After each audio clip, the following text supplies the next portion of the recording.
Hello friends, हम लोग आज सौरमंडल के तहत ग्रहों का अध्ययन करेंगे, जिसमें सबसे पहले मरकरी यानी कि बुध ग्रह।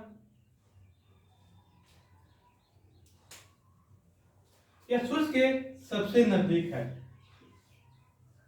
मरकरी जो ग्रह है तो सूर्य के सबसे नजदीक है और यह सबसे छोटा भी है। और सबसे बड़ी बात, इसका कोई उपग्रह नहीं है। मात्र दो ग्रह ऐसे हैं जिसका कोई उपग्रह नहीं है। एक हो गया बुध, दूसरा शुक्र, जो हम लोग आगे पढ़ेंगे। इस ग्रह का जो डेंसिटी है, घनत्व है, वो 5.5 घन सेंटीमीटर है, जो पृथ्वी के घनत्व के समान है। इस ग्रह की सबसे बड़ी जो खासियत है, इसका चुंबकीय क्षेत्र का होना। इसे सबसे घटिया ग्रह भी कहते हैं। क्यों? क्योंकि इसका जो ताप का अंतर होता है, ताप का अंतर वो पूरे ग्रहों में सबसे अधिक है, 600 डिग्री सेंटीग्रेड, 600 डिग्री। क्योंकि यह रात में -173 डिग्री सेंटीग्रेड चला जाता है टेम्परेचर, वहीं दिन में 427 डिग्री टेम्परेचर। इसीलिए इस ग्रह का जो ताप का अंतर होता है वो सबसे अधिक है। लेकिन ये भी यहाँ पर याद रखने वाली बात है, क्योंकि इस ग्रह का टेम्परेचर सबसे अधिक भी नहीं होता, सबसे ज्यादा गर्म ग्रह भी नहीं है, ठीक है। सिर्फ इसका ताप का अंतर सबसे अधिक होता है। इसका जो परिक्रमण काल है यह 88 दिन का है। मतलब यह 88 दिनों में सूर्य के चारों ओर चक्कर लगा लेता है। यानी कि हम लोग का जो 365 दिन में एक साल होता है, वो उसका 88 दिन में एक साल होता है। मानिए 88 दिनों का एक साल होता है, यानी कि 88 दिनों में सूर्य का एक चक्कर लगा लेता है, परिक्रमा। इसका जो घूर्णन काल है 58.6 दिन का होता है। यानी कि यह 58 दिन से ज्यादा समय यह अपने अक्ष पर घूमने में लगा लेता है, ऐसे, ठीक है ना। यानी कि इसका जो दिन होता है, दिन रात, वो 58 दिनों के बाद होता है। जो हम लोग का 24 घंटे में दिन रात होता है, यह 58 दिनों में दिन रात होता है। इसका सोचने वाली बात है। अगर मान लीजिए जो 88 दिनों का साल है, यहाँ जो बर्थडे मनाएंगे तो हर तीसरे महीना बर्थडे आएगा हम लोग के हिसाब से, तो केक का बिजनेस यहाँ खूब चलेगा। लेकिन यहाँ जो दिन है, दिन रात, क्या होगा, यानी कि लगभग 29 से 30 दिन सोएंगे और 29-30 दिन जगना पड़ेगा। अब देखिएगा, यह सूर्य से निकलने से 2 घंटा पहले दिखाई देता है, ठीक है। इसको हम लोग देख भी सकते हैं। यह सूर्य से जो निकलता है उससे 2 घंटे पहले इसको हम लोग देख सकते हैं। अब हम लोग आते हैं अगला ग्रह, शुक्र ग्रह, वेनस। यह पृथ्वी के सबसे नजदीक ग्रह है और क्रम संख्या में इसका स्थान दूसरा है। सूर्य से दूरी के आधार पर यह दूसरा ग्रह है। अब देखिए, अभी हम लोग क्या पढ़े हैं, इसका ताप का अंतर अधिक है, लेकिन सबसे गर्म ग्रह यह नहीं है। सबसे गर्म ग्रह शुक्र है। शुक्र जो है यह सौरमंडल का सबसे गर्म ग्रह है। इसका जो तापमान है लगभग 500 डिग्री सेंटीग्रेड होता है, 500 डिग्री। इसका हाईएस्ट कितना है, 427, इसका 500 डिग्री। इसका एक कारण है, कारण हम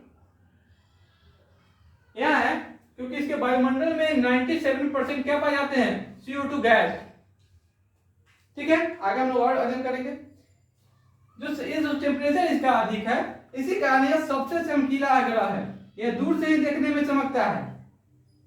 इसका परिक्रमण काल, यानी कि इसका 225 दिनों का एक साल होता है। हम लोग के 365 दिन की अपेक्षा इसका कितना होता है, 225 दिनों का एक साल होता है। यानी कि कम, हम लोग से कम में उसका एक साल पूरा जाता है। यानी कि यहाँ भी हम अगर केक का बिजनेस होगा तो ज्यादा चलेगा। लेकिन यह देखिए घूर्णन काल, यहाँ दिन रात 243 दिनों में होता है। यानी कि यह जो ग्रह है, इसका घूर्णन काल परिक्रमण काल से अधिक होता है। देख रहे हैं ना, ये बहुत ज्यादा है दोस्तों, यहाँ रहना बहुत मुश्किल है। अगर यहाँ और यहाँ आएंगे, इसका सूर्योदय जो है पश्चिम दिशा में होता है, क्योंकि ये ग्रह है, ये जो ग्रह है अपने अक्ष पर पूरब से पश्चिम की ओर घूर्णन करता है, इसलिए इसका जो सूर्योदय होता है पश्चिम में होता है। अब देखिएगा, यह ग्रहों के विपरीत दिशा में दक्षिणावर्त यानी कि एंटी क्लॉक वाइज चक्रण करता है। एंटी क्लॉक, मान लीजिए कि यह घड़ी, तो घड़ी का सुइया ऐसे चलता है, लेकिन यह क्या करेगा, एंटी क्लॉक वाइज यानी कि ऐसे चलेगा। यानी कि दो ग्रह है सौरमंडल में जिसका चक्रण एंटी क्लॉक वाइज होगा, बाकी जितने भी ग्रह है उसका क्लॉक वाइज ही होगा। तो एक ये है, एक और अरुण है। अब देखिए, इस ग्रह का जो घनत्व है, आकार है और व्यास यह पृथ्वी के लगभग समान है, अतः इसीलिए इसे पृथ्वी का भग्नी ग्रह भी कहते हैं। यह सुबह के टाइम भी दिखता है, यानी कि भोर का तारा भी इसको कहते हैं। शाम के टाइम में यह दिखता है, इसलिए इसे सांझ का तारा भी कहते हैं। और चूंकि इसका घनत्व, आकार और व्यास सब कुछ सेम है, इसलिए पृथ्वी की बहन भी कहलाती है। इसके वायुमंडल में जो 97% कार्बन डाइऑक्साइड है, देखिए हमारे वायुमंडल में यानी पृथ्वी पे लगभग 0.03%, कितना है 0.03%, तब इतना गर्मी है जो हम लोग के लिए असहनीय है। थोड़ा सा इसमें से कहने का मतलब ऐसे थोड़ा सा 3 से 4 हो जाए तो हम लोग व्याकुल हो जाएंगे और बिना कूलर एसी के रहना नामुमकिन हो जाएगा। और तो अब देखिए, ये यहाँ कितना है 97, इसलिए यहाँ गर्म कितना होगा समझ सकते हैं। यही कारण है कि आकाश में सूर्य और चांद के बाद सबसे ज्यादा चमकीला ग्रह है। इसके कारण ड्यू टू CO2 गैस। आप देखिए, जो धारावाहिक देखते हैं हम लोग या ग्रंथ पढ़ते हैं, कुछ धार्मिक बुक, उसमें दैत्यों के जो गुरु होते हैं, ईश्वर के गुरु, दैत्यों के गुरु, तो इस दैत्यों के गुरु में भगवान महर्षि शुक्र का ही नाम आता है, शुक्र, इसलिए इसे दैत्यों का गुरु भी कहते हैं। अगला पॉइंट है लव एंड ब्यूटी। किसका प्रतीक है यह? लव एंड ब्यूटी का। इसका क्या मतलब? इसका मतलब यह है कि कोई भी चमकीला चीज जो होता है वो ज्यादा से ज्यादा लोगों को अपने ओर आकर्षित करता है। इसीलिए क्योंकि ये सबसे चमकीला ग्रह भी है, इसीलिए लोगों को सबसे ज्यादा अपने ओर आकर्षण करता है, इसीलिए इसे लव एंड ब्यूटी का सिंबल भी माना जाता है। और सबसे बड़ी बात, इस ग्रह का भी कोई उपग्रह नहीं है। अब हम लोग आएंगे अपनी दुनिया में, पृथ्वी। हम लोग जिस धरती पर रहते हैं, जिस ग्रह पर रहते हैं, उसका नाम क्या है? पृथ्वी। पृथ्वी का अपना एक विशिष्ट आकार है, ठीक है ना, एक अलग आकार, इसे जियोड कहते हैं। इसकी आकृति लगभग गुलाब भी कहा जाता है, लगभग गुलाब। अब देखिए आगे जो बढ़ेंगे उसके लिए बहुत कुछ समझाना पड़ेगा, जैसे भूमध्य रेखा क्या है, ठीक है। तो हम लोग इसके बाद ये डील करेंगे, पहले ही देख लेते हैं। भूमध्य रेखीय व्यास जो है इसका 12,756 किलोमीटर और ध्रुवीय व्यास 12,714 किलोमीटर। हम अगर यहां ले लेते हैं इसको, ये हो गया पोल, ये विषुवत, जो डिग्री जो बता रहे हैं विषुवत है। तो इसका जो व्यास है ये है 12,756 किलोमीटर और इसका जो व्यास है 12,714 किलोमीटर। दोनों में अंतर कितना है? बराबर एग्जाम पूछाते हैं 42 किलोमीटर। मतलब कि ध्रुवीय व्यास और विषुवत-रेखीय व्यास में कितना अंतर है? तो 42 किलोमीटर। और नोट करेंगे, संपूर्ण पृथ्वी का जो क्षेत्रफल है 51,66,100 वर्ग किलोमीटर। इसके 71% भाग पर जल है, देख लीजिए। यहाँ 71% भाग पर क्या है? जल है। मात्र 29% भाग पर स्थल मंडल है। उसमें भी नदी है, पर्वत है, पठार है। तो समझ लीजिए मैदान कितना इलाका में जो हम लोग के जीविका का आधार है। क्योंकि पृथ्वी के 71% भाग पर जल है, इसीलिए जब अंतरिक्ष चीज को देखा जाता है तो नीला दिखाई देता है, इसलिए इसे नीला ग्रह भी कहते हैं। ठीक है, अब आगे आते हैं हम लोग। पृथ्वी 1,07,160 किलोमीटर की गति से 365 दिन 5 घंटे 48 मिनट और 46 सेकेंड में सूर्य का एक चक्कर लगाती है। यानी कि जो पृथ्वी सूर्य का परिक्रमा करती है चारों ओर, कितना किलोमीटर घंटा है उसका? और 1,07,160 किलोमीटर एक घंटा में। इतनी स्पीड हम लोग को पता भी नहीं चलता है, क्योंकि हम लोग उसके साथ चल रहे होते हैं। और वो कितना दिन में? 365 दिन 5 घंटे 48 मिनट 40 सेकेंड एक चक्कर लगाती है, इनके परिक्रमण काल है। अब देखिए इसका घूर्णन काल 1610 किलोमीटर प्रति घंटा। 1610 किलोमीटर प्रति घंटा की गति से पृथ्वी अपने अक्ष पर 23 घंटा 56 मिनट 4 सेकेंड, यानी लगभग 24 घंटा, जो हम लोग 24 घंटा का दिन और रात मानते हैं। ठीक है,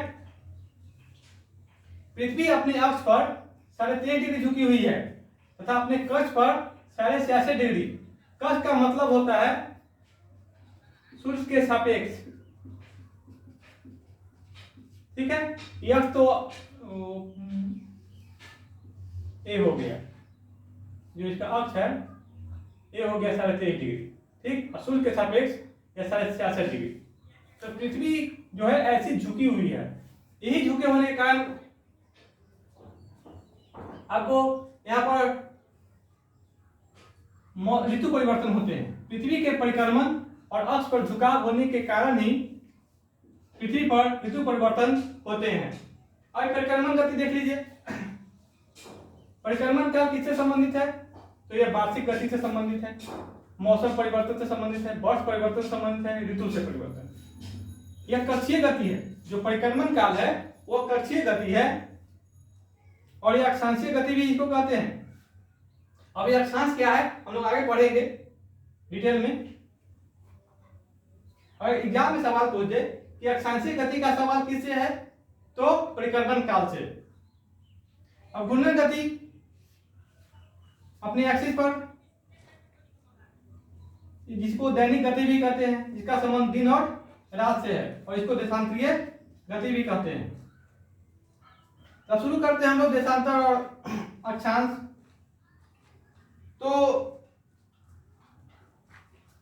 मान लीजिए ग्लोब है 90 डिग्री।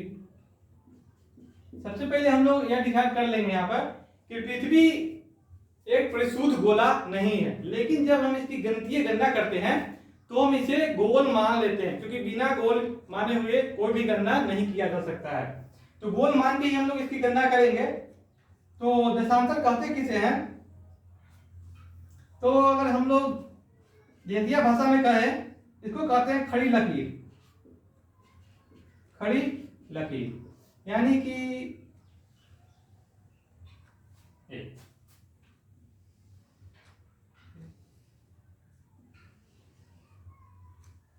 देख रहे हैं, ये हो गया खड़ी लकीर। अब इसकी परिभाषा देख लीजिए। परिभाषा यहां पर लिख देते हैं। ग्लोब पर खींची गई, ग्लोब पर खींची गई काल्पनिक रेखा जो उत्तरी ध्रुव से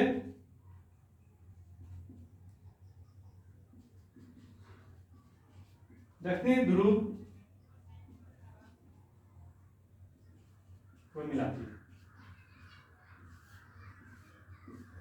देख रहे हैं ना, यानी कि देशांतर से ही हम लोग समय काल भी पता कर लेंगे। समय कैसा समय?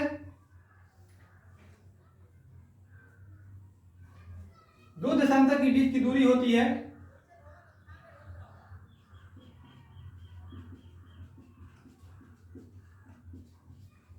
बीच की दूरी लगभग 111 किलोमीटर। टोटल देशांतर कितने हैं? 360। ठीक है, कितने अब यहां मिलाएंगे? 360। 360 में अब 24 से गुना भाग दे देंगे क्योंकि 24 घंटा का दिन रात होता है। तो काटिए, कितना होगा? 1 घंटा बराबर 15 देशांतर। 1 घंटा बराबर 15 देशांतर, मतलब अब यहां 60 मिनट ले लेंगे बराबर 15 देशांतर। तो 1 देशांतर बराबर 1 देशांतर 4 मिनट। ठीक है ना, इतने स्पीड से घूमने के बाद भी एक देशांतर से दूसरे देशांतर जाने में कितना मिनट का समय लगता है? 4 मिनट। इसी के आधार पर हम लोग टाइम जोन भी निकालते हैं, जो हम लोग आगे निकालेंगे भी। ठीक है, फिलहाल आपको यहाँ देशांतर हमको समझा था, जो हमें लगता है कि आप लोग समझ गए होंगे। ठीक है, उत्तरी ध्रुव से दक्षिण ध्रुव को मिलाने वाली काल्पनिक रेखा जो गोलों पर काल्पनिक खींची गई है। अब हम लोग आते हैं अक्षांश। इसको हम लोग कहेंगे परिलकीर, जो हम लोग देहाती भाषा में कहते हैं। लेकिन अगर फॉर्मूला के तहत चले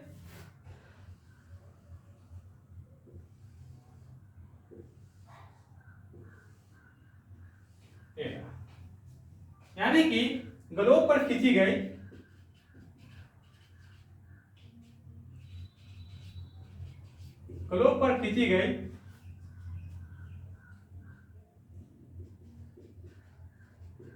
काल्पनिक रेखा जो पूर्व और पश्चिम को मिलाती है।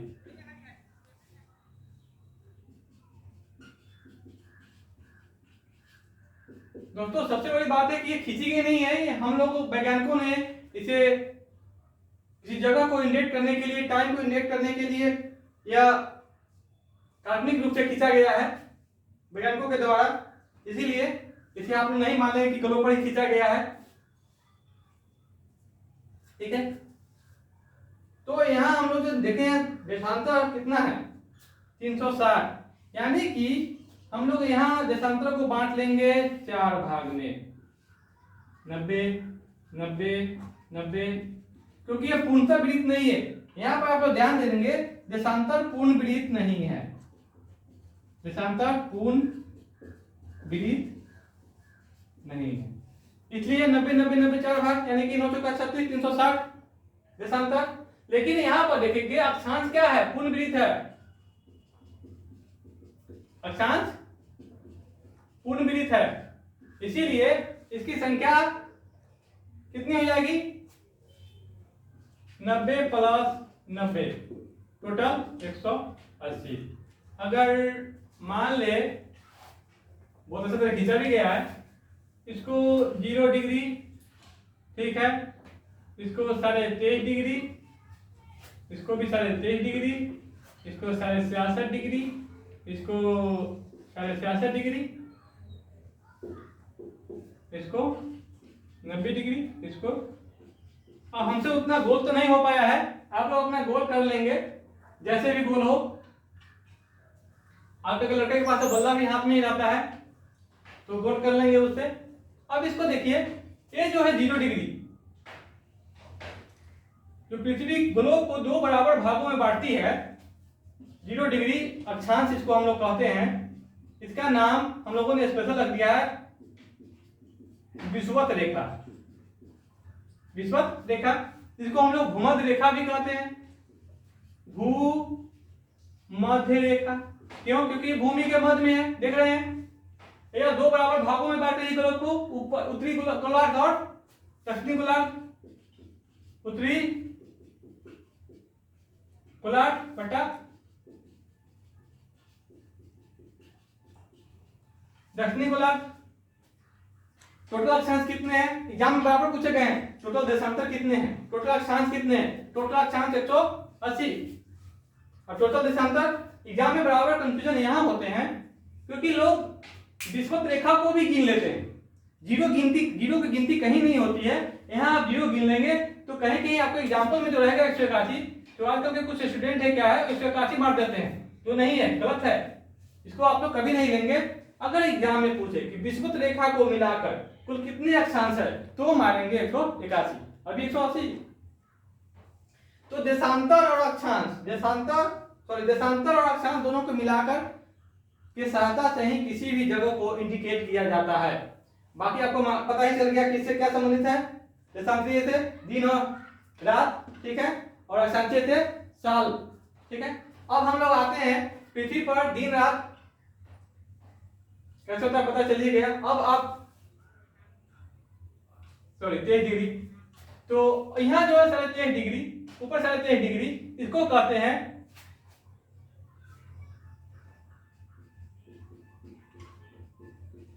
कर्क रेखा। नीचे वाले को कहते हैं tropic of cancer, tropic of Capricorn, इसको कहते हैं अंटार्कटिक रेखा, इसको कहते हैं आर्कटिक रेखा। इसको तो आपको पता ही है, इसको उत्तरी ध्रुव कहते हैं, इसको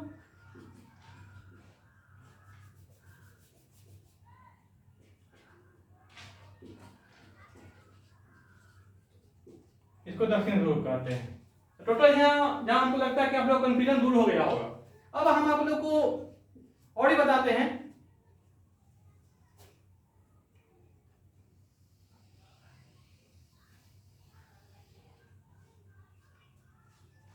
ये अंडाकार जैसा बनाना था, बना तो नहीं है, लेकिन आप यहाँ पर ऐसा बनाएंगे क्योंकि हमको बड़ा बनाना है।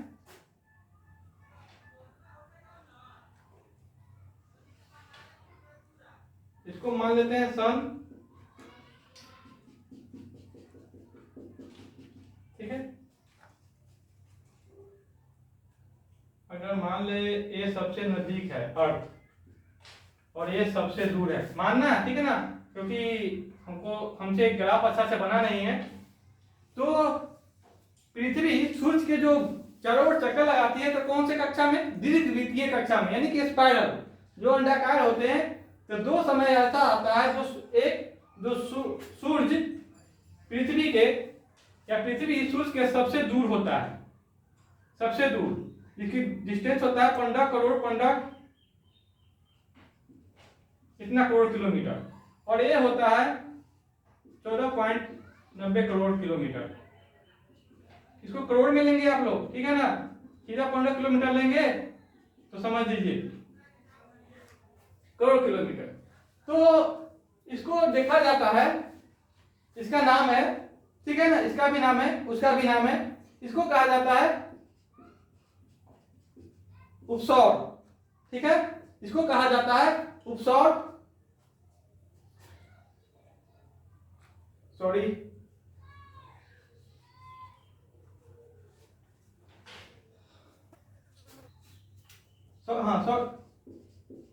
उपसौर, इसका पेरिहेलियन, ठीक है। ये जो टाइम आता है आपको 3 जनवरी को, अब एक नया सवाल खड़ा करेगा आपको कि 3 जनवरी को सूर्य पृथ्वी के सबसे नजदीक होता है, तो फिर इतनी ठंड क्यों होती है? ये सवाल रखे रहिएगा, हम इसका जवाब जल्दी देंगे।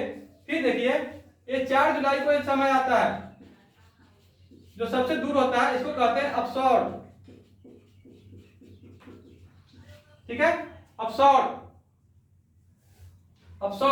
इसका अपहेलिन,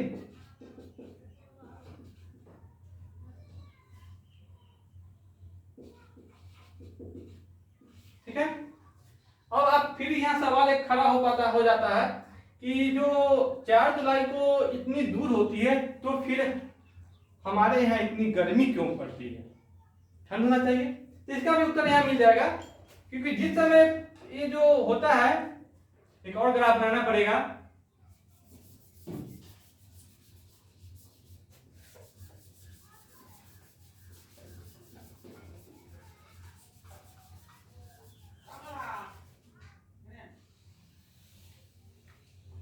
ठीक है, हम आपको 2 बताएंगे।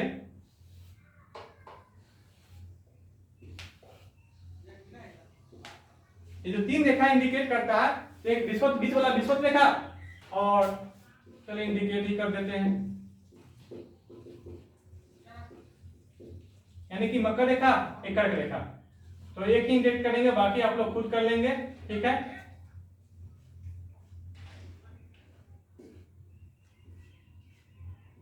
चार स्थिति है। ठीक है,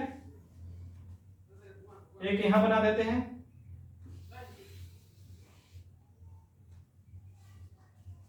इसको पृथ्वी मान लेते हैं। ठीक है, तो यहां पर 3 रेखा,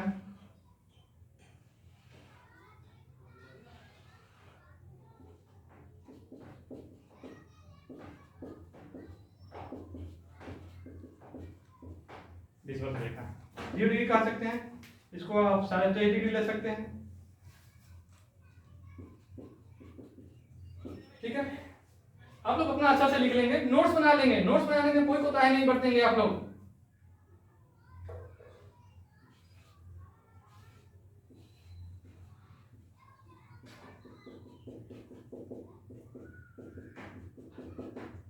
अब आप लोग बोलेंगे कि क्या हम कर रहे हैं। देखिए,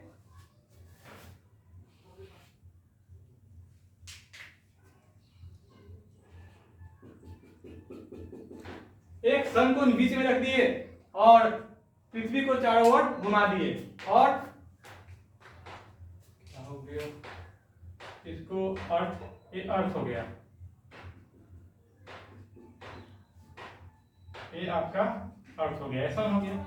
तो ये कहते हैं ये जो ओरिजिनल है, ठीक है, ये आपका ओरिजिनल है जो अभी है, यानी कि ये कह सकते हैं भूगोलविदों के द्वारा, यानी कि वैज्ञानिकों का रिसर्च है, अब वर्तमान में यही है, ये आपको ज्योतिष का रिसर्च है, ये ज्योतिष के द्वारा यही किया जाता है। यानी कि ज्योतिष पृथ्वी को स्थिर रख के सूर्य को घुमा देता है, लेकिन रियल में तो है नहीं। रियल में सूर्य स्थिर माने हम लोग के सापेक्ष स्थिर है, हम लोग उसके चारों ओर परिक्रमा कर रहे हैं। तो देखेंगे, इसको कहते हैं, क्योंकि कर्क रेखा ऊपर है तो सूर्य का रोशनी कहां पड़ेगा, कर्क रेखा, तो यानी कि 21 जून यही समय होगा। ठीक है, इसको मिटा देते हैं, अब नोट कर ही लिएगा, 21 जून।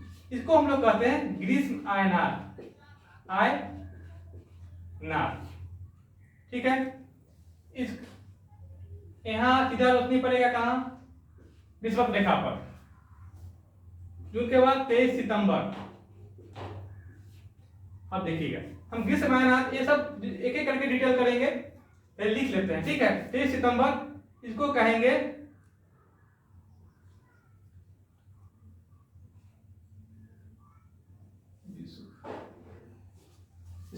शरद विषुव। इसको कहेंगे शरद विषुव। ये हो गया आपको शीत आयनार। कैसे, क्योंकि सीधा मकर रेखा, नीचे वाला रेखा मकर रेखा है, तो सूर्य की रोशनी कहां पड़ रही है, मकर रेखा पर पड़ रही है। देख लेंगे, यहाँ फिर कहां आएगा, विषुवत रेखा पर, इसलिए इसको कहेंगे बसंत विषुव। देखिए कैसे आपका ऋतु भी निकल गया। ठीक है, इस सब को हम लोग एक एक करके डील करते हैं। उससे पहले ये देख लेते हैं,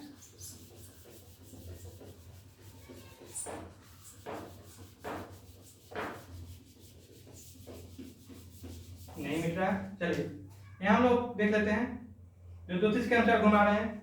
तो ज्योतिष जो है पृथ्वी को स्थिर करके सूर्य को ही घुमा रहा है। तो ये जो मकर रेखा पर आता है, ये 22 दिसंबर को आता है। कब आता है, 22 दिसंबर।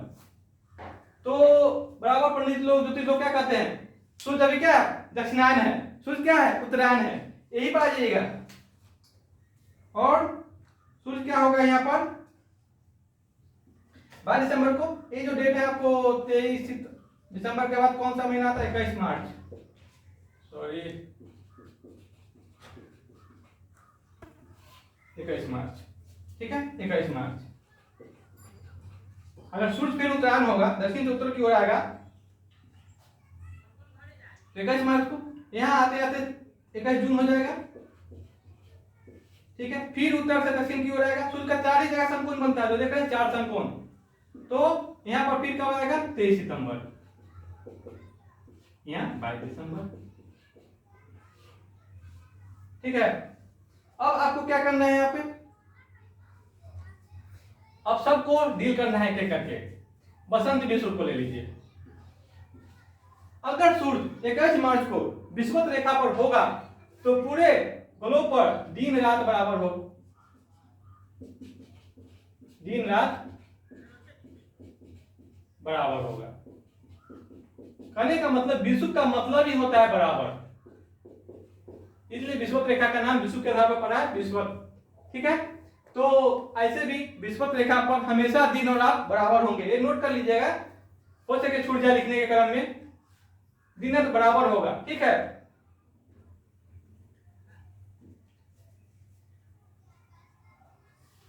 ग्रीष्म महीना, ये दिन सूर्य कहां होगा कर्क रेखा पर, ठीक है। तो क्या होगा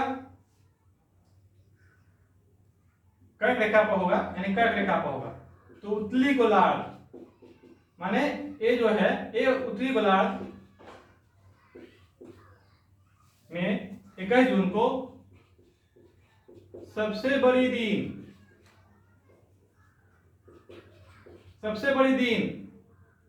और सबसे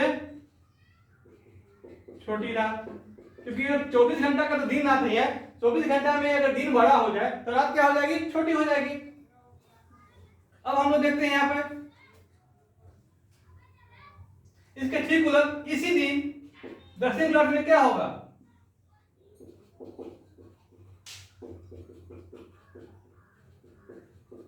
सबसे बड़ी रात और सबसे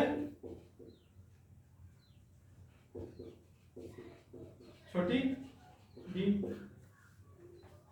देख रहे हैं ना, ये आप लोग नोट करेंगे, भूलेंगे नहीं, समझे ना, ये तो भूल गए तो बहुत गड़बड़ हो जाएगा आप लोग का, ठीक है। अब यहाँ पे देखिए, यहाँ पे क्या होगा दिन और रात, क्योंकि सूर्य विषुवत रेखा पर है इसलिए दिन और रात बराबर होगा। और यहाँ पे क्या है सूर्य मकर रेखा पर है, तो इसको मिटा के आप मकर लिख लीजिए, यहाँ पर मकर रेखा, ठीक है। क्या होगा तो यहाँ से किसकी ओर जाएगा, इसको मिटा के आप लोग क्या करेंगे दक्षिण लिख लेंगे, इसको यहाँ लिख देते हैं, ठीक है। वोट तो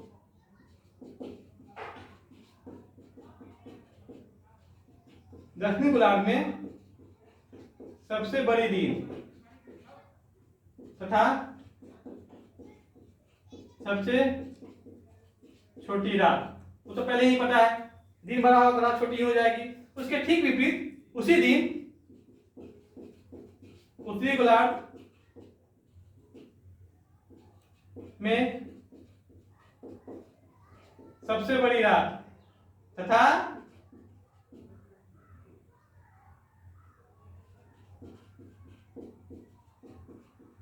सबसे छोटी दिन होगी। आप मिला लेंगे। अब हम लोग जो वहां पर सवाल किए हैं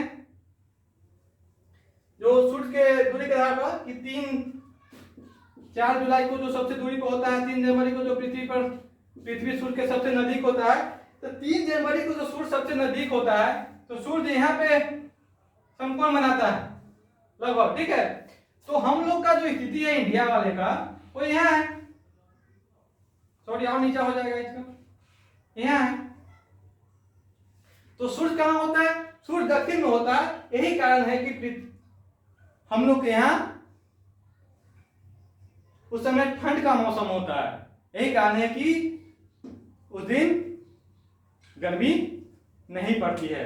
और उसके ठीक विपरीत ये जो दक्षिण गोलार्ध होता है उस दिन ज्यादा वहां गर्मी पड़ रही होती है। जो अभी ऑस्ट्रेलिया वाला इलाका है, ऑस्ट्रेलिया इलाके में ज्यादा गर्मी पड़ रही होती है। और 4 जुलाई को जो अभी हम लोग का अभी समय है, अभी भी गया है, तो अभी सूर्य कहाँ है, हमारे इधर, ठीक है। और इसीलिए क्या है, हमारे यहाँ गर्मी पड़ रही है, सूर्य हमारे इधर है 4 जुलाई को। लेकिन ठीक विपरीत दक्षिण गोलार्ध में हम लोग से ज्यादा यानी कि 7 से 10% ज्यादा ठंड पड़ रही है, ठीक है। अब देखिएगा पृथ्वी का पलायन वेग होता क्या, माने कोई ऐसी वस्तु वेग ऐसा है जिसके कितनी वेग से फेंका जाए ऊपर कि यह पृथ्वी के गुरुत्वाकर्षण बल के बाहर चला जाए। तो पृथ्वी का पलायन वेग है 11.2 किलोमीटर पर सेकेंड, यानी कि 1 सेकेंड में लगभग 11 किलोमीटर की स्पीड से कोई वस्तु अगर फेंकेंगे तो अंतरिक्ष में चली जाएगी पृथ्वी के गुरुत्वाकर्षण को छोड़ के। अब हम लोग देखते हैं ध्रुव। ये ध्रुव क्या, यहां तो दिखना देखिए, तो ध्रुव पर जो होता है 6 महीना का दिन होता है और 6 महीना का रात होता है। ये आप लोग नोट कर लेंगे, 6 महीना का दिन और 6 महीना का रात। आगे हम लोग चलेंगे दूसरे प्लेनेट मार्स पर, ठीक है।